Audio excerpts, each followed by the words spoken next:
L'émission Décryptage avec Cyriaque Saubier qui recevait ce lundi matin, Jean-Philippe Omotunde. Il est enseignant et chercheur à l'Institut Africamat de Paris et aussi auteur de plusieurs ouvrages. Jean-Philippe Omotunde, bonjour. Bonjour. Bienvenue dans Décryptage. Alors vous êtes chercheur, spécialiste de l'Égypte et de l'Afrique d'une manière générale.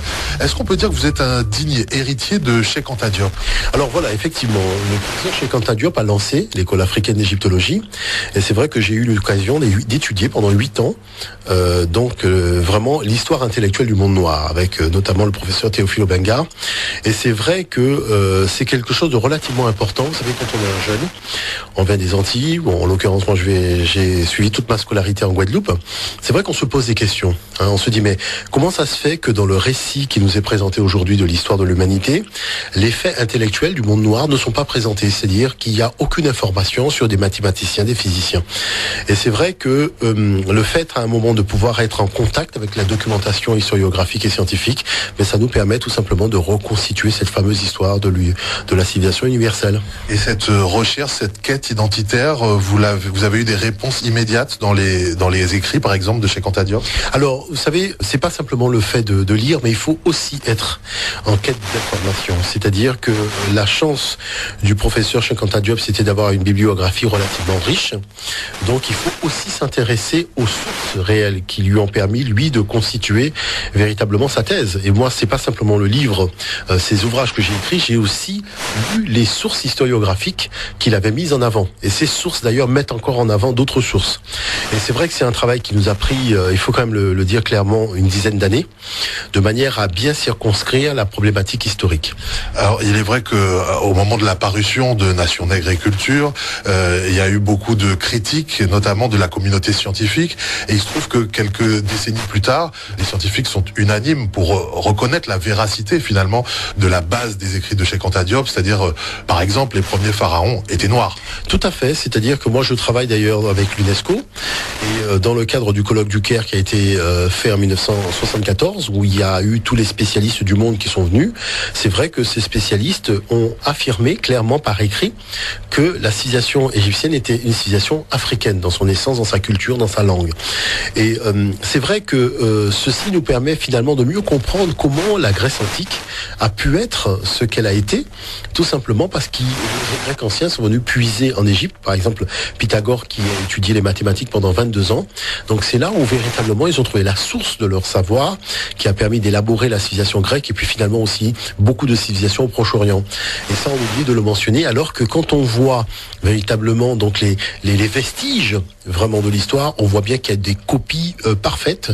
Si on prend la représentation de Baal, par exemple dans le monde de Ougarit, et la représentation de Pharaon en Égypte, on voit bien que c'est l'iconographie du Pharaon qui a servi de base à la représentation de Baal. Il n'y a même pas de quoi discuter là-dessus. Les humanités classiques africaines, c'est un peu ça en fait, le concept que vous... Voilà, c'est-à-dire que à partir de là, vous savez, on ne fait pas de l'histoire pour le plaisir de faire de l'histoire. On fait de l'histoire parce que ça permet tout simplement aux hommes de se constituer véritablement, de constituer leur identité, leur personnalité, de pouvoir saisir leur continuité historiographique, de manière à mieux comprendre quelle est leur mission dans le monde. Tous les peuples ont des humanités classiques. Vous voyez, il y a des humanités classiques sud-américaines, asiatiques, arabes, européennes. C'est normal qu'il y ait des humanités classiques africaines. La notion d'humanité classique africaine, c'est de dire que dans tous les domaines, nous allons inventorier la production intellectuelle, scientifique et technologique de l'Afrique. C'est-à-dire que quand j'étudie la médecine, je dois connaître les grands médecins et les grands traités de médecine de l'Afrique depuis le début de l'histoire africaine jusqu'à aujourd'hui. Quand j'étudie l'architecture, je dois savoir ce que l'Afrique a légué à l'humanité en matière d'architecture. Quand j'étudie l'écriture, la spiritualité, je dois savoir quels sont les legs de l'Afrique à la civilisation universelle. Pourquoi c'est important ? Parce que tout simplement, le jour où on aura l'occasion d'aller se rencontrer, tous les peuples du monde, chacun pourra faire valoir et présenter son expérience humaine. Vous voyez ? Au lieu de cela, le modèle qui nous est proposé, c'est le modèle de la copie. C'est-à-dire que vous êtes noir, on vous demande des références classiques, vous sortez Thalès, Pythagore et Platon, alors que vous n'avez rien à voir culturellement avec Thalès, Pythagore et Platon, puisque nous sommes des Africains. Je trouve, mais alors là, totalement normal, en tant qu'afrocentriste, que l'Européen fasse prévaloir ses références antiques, comme l'Asiatique fait prévaloir ses références antiques, mais il est tout à fait normal que l'Africain fasse prévaloir aussi ses références antiques. En l'occurrence, Pythagore a été recevoir un enseignement, il a dit voilà, le nom de mon professeur c'était Conufis. Vous voyez que Num Nefer, donc ça nous permet déjà d'avoir une référence mathématique. On sait que Pythagore a étudié les mathématiques à Memphis, c'était là où il y avait l'université à l'époque, et c'est Thalès qui lui a demandé d'y aller, puisque lui-même revenait de cette université où il avait été diplômé, et le professeur donc qu'ils avaient eu, c'était Num Nefer, qu'ils ont appelé Conufis. Vous voyez, donc on a des informations précises. Il faut savoir que le premier savant de l'histoire de l'humanité, c'était un Africain qui s'appelait Imhotep. C'est lui qui a construit au 3e millénaire avant l'ère chrétienne la première pyramide à degrés. Alors ce qui est extraordinaire, vous voyez, c'est que Imhotep était le premier ministre du roi Djoser. Donc vous voyez que la fonction de premier ministre, c'est une invention d'Afrique avec le gouvernement, c'est-à-dire le ministre de l'Intérieur, ministre des Affaires étrangères, ministre des Armées, tout ça, ça vient de l'Afrique. Il faut savoir que c'est une femme qui a inventé l'organisation ministérielle. Donc ça, c'est important de le souligner. Deuxièmement, Imhotep c'est le père de la médecine, c'est-à-dire c'est lui qui a inventé le bistouri, c'est lui qui a inventé donc les traités de chirurgie.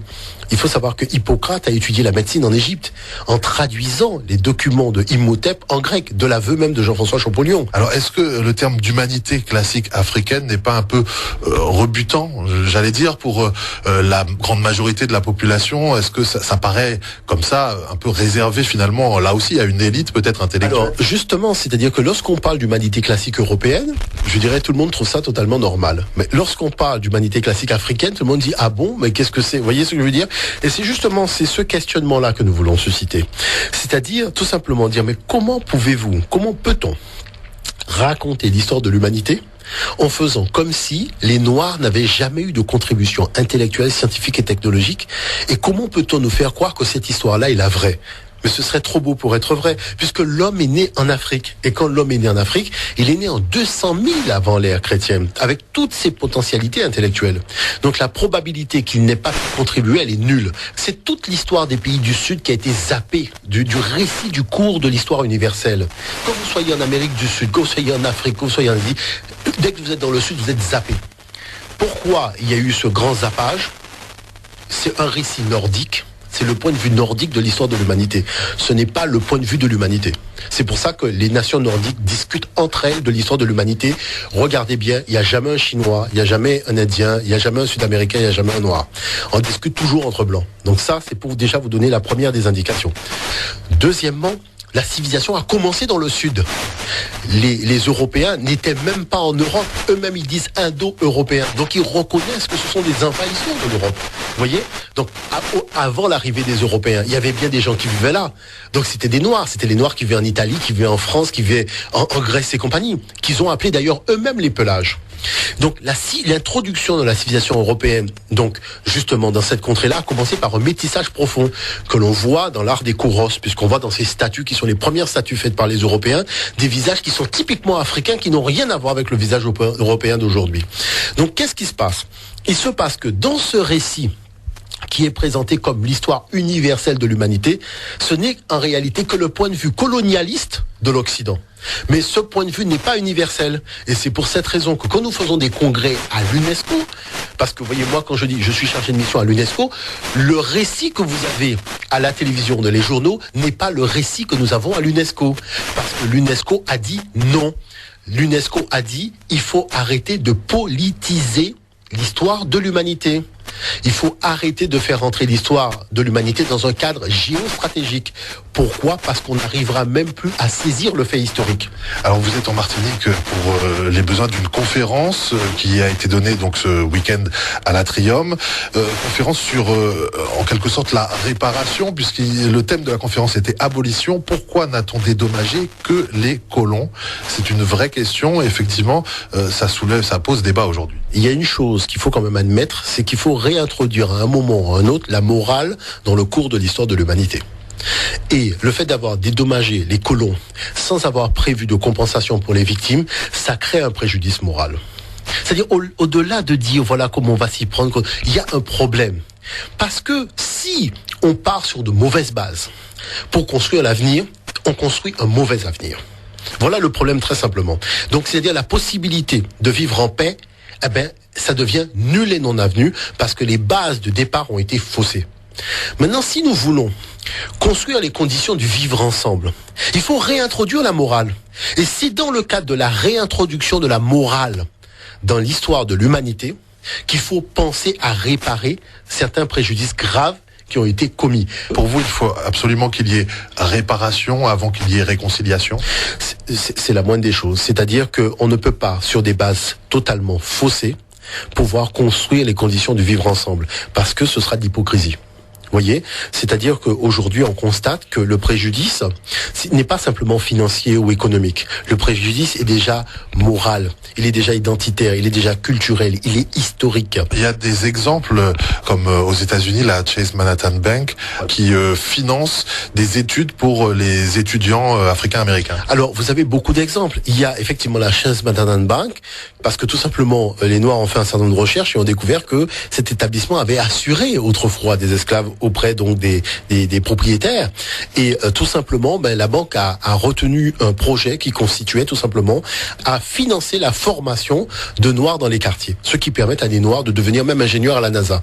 Bon, il y a aussi la famille donc qui a écrit Autant n'emporte le vent.